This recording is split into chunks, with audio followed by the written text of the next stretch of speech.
You're welcome to the final chapter of Positioned to be Found. And this chapter is just choosing bride.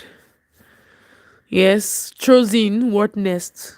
Now that you have been chosen, what next? Now that this brother has approached you and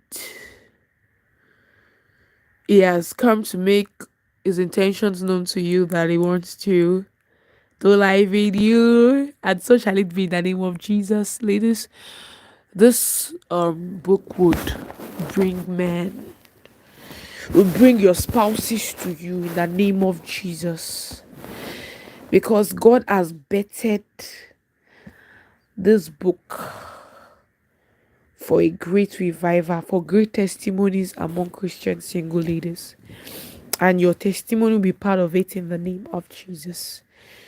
So, choosing bride, choosing what next? I know that another book entirely can be on the chosen bride, but let's just focus on choosing what next. Now that this man has chosen you and you have chosen also to say yes to him, what next? What next? Now, it's very important that you can be in a relationship with a man and it end up not even leading to marriage. Why? Because your conversation with the man is going to test a lot of things, right? And his conversation with you is also going to test a lot of things: the kind of mindset you have, the kind of burden you have, the way you understand or see yourself, right? Whether as an helpmeet or you just see yourself as you see yourself as someone that you will need princess treatment, or someone that they should treat you as a baby or something like that. And all of those stuffs is going to find out. So what makes you different from every other lady is that there will be a grace upon your life that the man sees, and he knows that yes, this must lead to marriage. I know that for every relationship you enter is supposed to lead to marriage, but not every relationship will lead to marriage. Just like how the beautiful girls were were captured. Will I use the word captured, or were taken and were taken to the palace, right? In the era or in the time of Esther. Esther was the chosen bride. Esther was chosen. But what made Esther remain as a chosen bride was the favor of God upon her life and ability to be able to take instructions, right? A man wants a lady that is willing to lead, or that is willing to be led. So if as a lady you always want to dictate how the relationship should go, how your big day should go, I mean your wedding day, how everything to go, how everything should go without you involving him or ensuring that he contributes to it, the man might likely see you as a threat, and even turn you and even make up his mind that this cannot lead to marriage. So now that you are chosen, you have to now choose also to be led by this man, starting from your relationship. So whenever he brings an opinion, don't say, no, it's my big deal. You cannot tell me that I should not change after the wedding. No. He says, no, your wedding gown is enough for the reception. You don't have to buy, like, no, I must buy clothes. Oh, my friend bought clothes. Yeah, there was when she not ready her wedding gown to the reception. Why should I not wear? Why should I wear my wedding gown? How do you think my friend will see me? Ha. Is it your friend that is marrying or is marrying you? And that's why most relationships don't lead to marriage, because what makes a man, what threatens a man, or what makes a man to be laid back or not you can go on with his decision to choose you as his bride, is when he sees that you want to be controlling him instead of you allowing him to also contribute. You just want to control.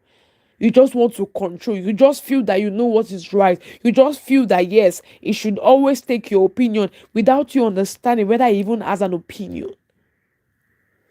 So I know that it's your day, but guess what? It's not just your day, it's also his day. So he can also contribute to what should be done that day. Whatever that will give your husband peace of mind is what you should be looking forward to. Not the one that after the wedding is so stressed out because you want to please your friend, you want to have bridal train, you want to please the whole world because you are getting married. If truly you prioritize the man in your life, you understand that he chose you, he chose to be with you. You see, other things that will happen that day is just the crowd. They will all go. Now his chosen bride will be with him. Now his chosen bride wants to be controlling. It's not going to lead to marriage. So that's why you must have this knowledge as a bride, as someone that will be picked by this man, that will be chosen by this man. That yes, I have my own opinion, I have my own contribution, but it should not be something that should be the leading factor. If he does not see you as someone that he can lead, then why should he even lead you to the altar? Why should he even take you to the altar when he cannot lead you? In relationship, you always want to your say want you always want your word to be the final one. You want what you say to always be the final. He will not want to. He will be scared of you. What threatens a man, what threatens him is when his wife is not ready, or does not want him to lead her. What's not the end of you becoming your head? Leadership does not just start in marriage, it starts before marriage. He's not leading you to do what is not right. Please don't get me wrong. I've explained to you that God will not bring trash to you. God will bring his treasure because you are his treasure. So imagine God brings his treasure into your life, and you just say, that's the way I am. I am the first girl in my family. So that's the way I control my siblings. You control your siblings, he's not your sibling. You must understand that you are to be his helpmate, not to be his hindrance, or to be someone that will now usurp his authority, or be questioning his authority. No. And that's why this might be another book entirely, The Chosen Bride. There's a lot to learn about being a wife. A lot of ladies that they are entering marriage with the mindset of I'm going to be a mother to my husband. God did not call you to be a mother. You are to be a mother to your children. Give them instruction, not to be ordering your husband around like as if he does not have brain.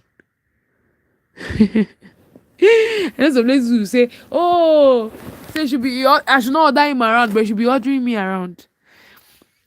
And that's why I said your knowledge about marriage is just so important. Once you settle for the truth, it's the truth that will help you all the way. When you understand that a man is to be your head, a man is to lead. And submission does not mean slavery. It does not mean that you don't have your own opinion, you don't have your own contribution. But you don't come in such a way that you are putting down your opinion, your contribution, like it should be the final say. Even it might even be what God is saying, but there is a way you will present it that even the man will have a rethink about what you are saying. There's a way Esther presented a matter to her king after she have committed the heart of her king into the hands of the Lord, that even the king wanted to favor. It was the king even demanding, what does she want? Can you imagine? She went to meet the king because she had the need. But guess what? It's the king that was even asking, Kilofe, what do you need? That's a woman who understands her place in the life of the man. That's the woman that understands. She does not need to be telling him that I know my place. I am here to help you. You better let me help you. You know they say men need help. I'm here to help. Oh. If you don't want your life to be yama yama, better let me help you.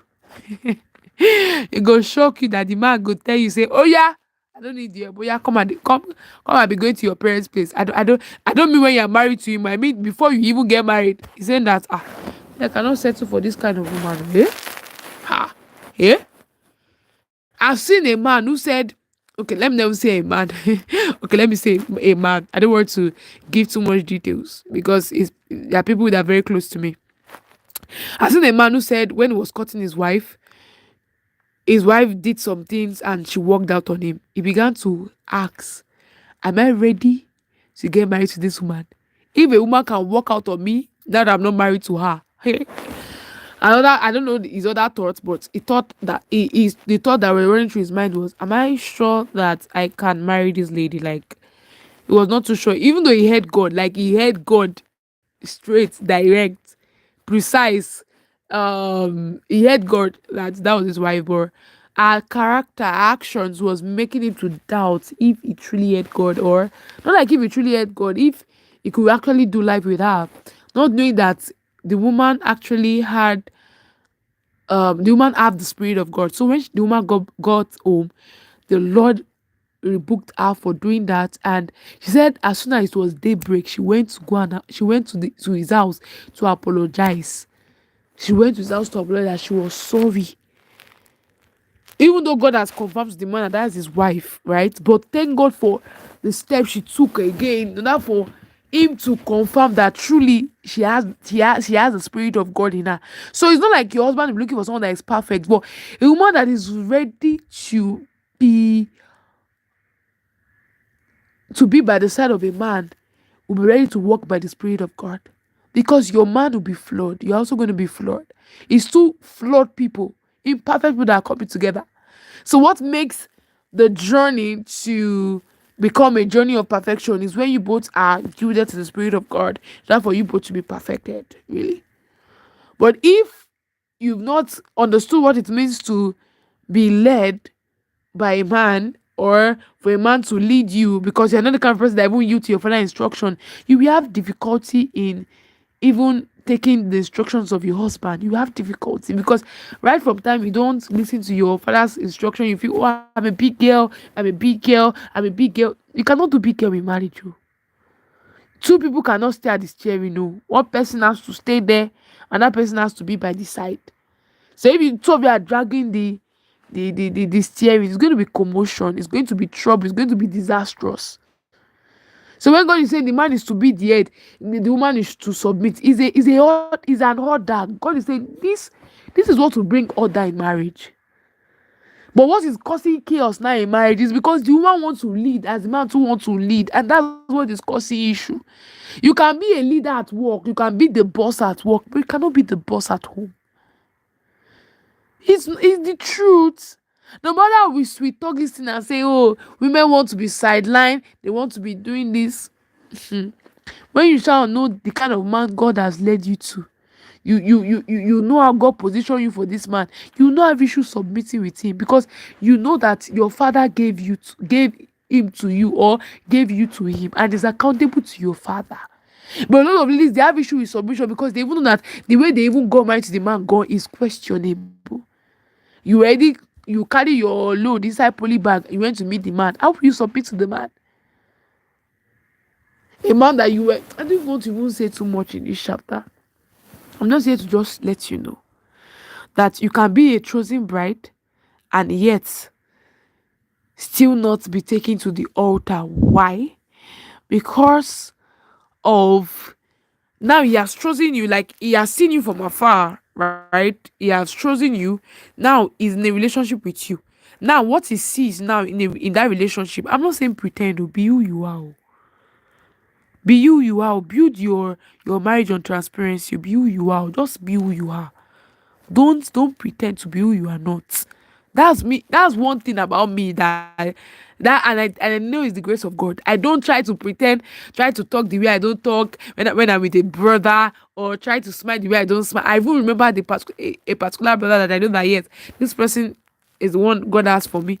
When he came to our house, I was eating the way I used to eat. And he was like, no, get a plate. Because I fried plantain. I was taking the plantain from the sieve and I was eating. He was like, no, get a plate. Put it in the plate. I'm like, that's the way I eat. Even though the man does not find it comfortable, that's the way I am. I'm not saying I cannot like blend, right? If I had known better that time, I should have like, okay, still get a plate. But that's just me being me. I cannot come and be who I am not because I want you to marry me.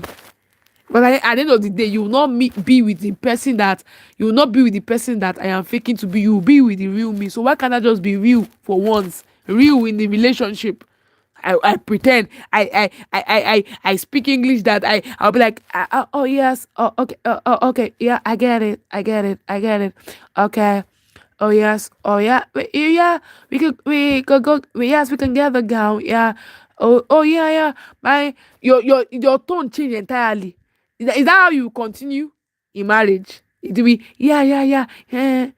How long will you do that? If you are speaking like that, fine. I'm not saying you should Stop it. But you don't speak like that, but because you want to know a man, you want to tell a man that yes, you are fluent in English. Yeah, crucial. I want Gamarian. Well done, ma. And now, so you go live on 50 years of your life trying to pretend to, uh, like they say, a finiwa. And aside from that, even other things that you think you are faking now, it will be, but you don't want to build the foundation of your marriage on lies, because your relationship is the foundation for your marriage. And if the foundation be destroyed, what can the righteous do? Be real. Be real. If there's anything he needs to correct, let him know. If there's anything he needs to pray about, let him know. Look at that man now. He knows that he needs to pray about anger issues because his wife has anger issues. Now he knows what to deal with. Imagine she has faked it. I'm not saying just be getting angry anyhow or be throwing tantrums anyhow, but just be real. Please be real. Let him know you for who you are. Be real. Be real. All this packaging we are doing. Packaging this, packaging that. For how long? Will you wake up early in the morning to keep going and package your... See, let's just be real. I'm not saying don't dress anyhow or don't wear what you're supposed to wear, but just be real. You get what I'm saying as ladies? Just be real. You know you don't have flat top. You know that you wear gadu pants. You wear... Just be real. I don't want to... Just be real. Do you want to wear gadu pants in the bedroom? Just be real. Just be real. The Lord will help us. He has chosen us. Let him know what he has chosen. I'm not saying be toxic or be throwing tantrums or be causing problem for the man, but just be real. Be ready to take instructions. Be ready to accept the fact that as far you want to get married, you must submit to the leadership of this man. You must submit to it. It's not slavery. It's just the order of God. And also, as a chosen bride, you must know when is the right timing for everything. You must know the right timing for everything. I like Esther. You don't just go as matter is burning your heart and you start downloading everything. Be like, I want it to end in my heart. That's what we end the relationship. Yes, sir. Yes, ma. Yes, ma. As it's burning you, I don't know. They say anger dwells in the bosom of a fool. Sometimes some of the foolish things we do is because of we are angry. We cannot do it when we are not angry. So when you are angry, let your anger subside. Don't be talking. You cannot, now those words you have said, I cannot pack it. But he has gotten what he wants to get. Do you think it will be secured? Let his word secured. He will now want to go on with you with the way you have said that. I don't even understand. You that I'm happy. You that manage. You think because of God, I marry a man like you. You're not even my spec. You're not even my standard. You have said that out of anger. Then you're like, hello, I'm sorry. Even that I am sorry. You know, there's never the power of the tongue. That's why you have to be very careful. Some people have ruined. And oh my Lord. Oh my Lord. Oh my Lord. Some ladies, they are suffering for what they did in their relationship. They are suffering. They've spoken anyhow to the man. The man now believe that, yes, the lady is managing them. Is managing them. Miss Manager, please, I beg. As the chosen bride, now you must choose to do everything God wanted to do to ensure that you are that succor, that strength, that help in that man's life. So he does not see you as a threat, see you as a help. He does not see you as an injury, see you as a help.